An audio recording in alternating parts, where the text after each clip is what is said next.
Two more polyps just slightly further back. We're going to use the same technique. We're going to lift them first of all.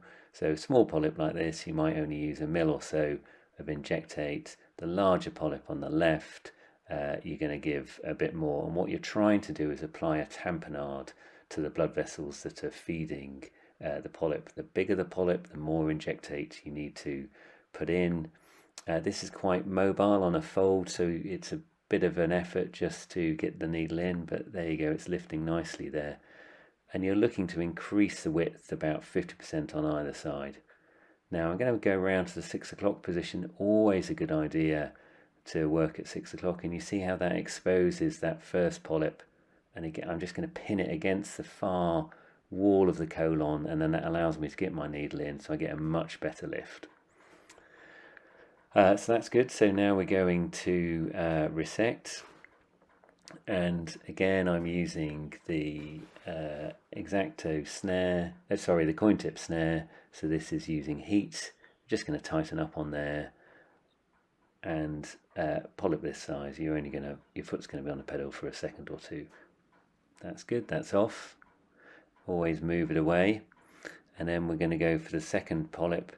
Now again, this is going to be a little bit mobile, so we're opening up the coin tip there, and moving it to the right doesn't seem to work, so I'm going to disengage the snare and I'm going to move it to the left, and in that way again I can trap the polyp against the wall, and then if I apply clockwise torque, that's going to bring it round to 6 o'clock, and by shuffling the snare forward I can lift it over the back of the polyp. Can you see where it's stuck? So I shift it forward like that, and that frees it, and then that allows me to catch a decent cuff of normal tissue.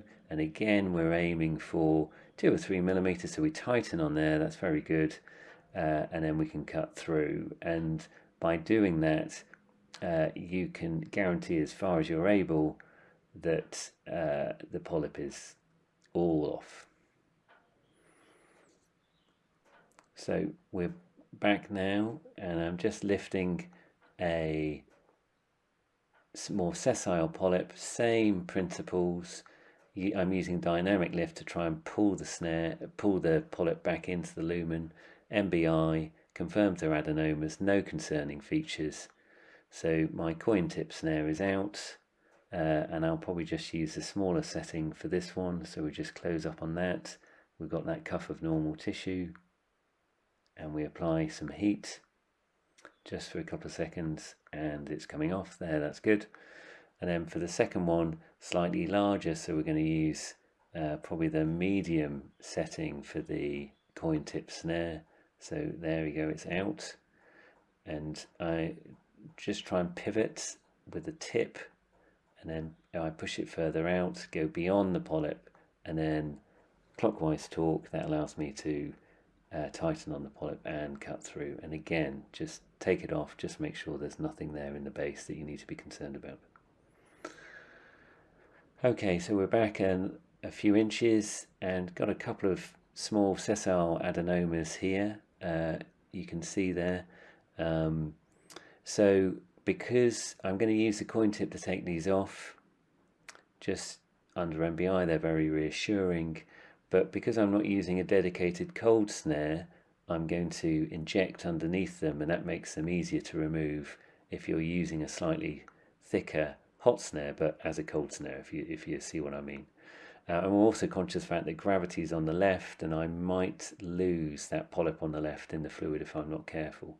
So we do a lift first of all, and again, dynamic lift. I'm pulling the polyp, see that?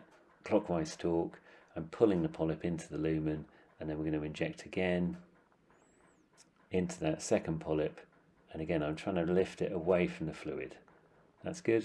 And then I'll get my snare, and just on the smallest setting, just winding it a bit, there we go, and then I'm pushing in with the snare to capture it and to cut, and then we're going to use the same principle, smaller setting, clockwise torque a bit, close on there and cut.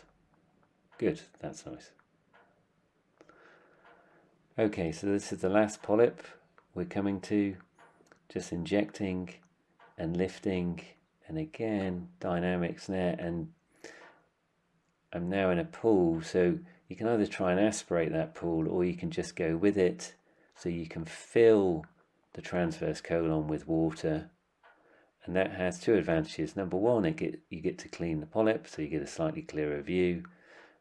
Secondly, you get much clearer views of the polyp, so you can really see the architecture of the adenoma there. So that's a really nice view. And then same principles, COINTIP Snare is out, and I'm going to drop it down, lift it up, and then we're just going to apply some heat there just for a couple of seconds just to take it off. Great, that's nice.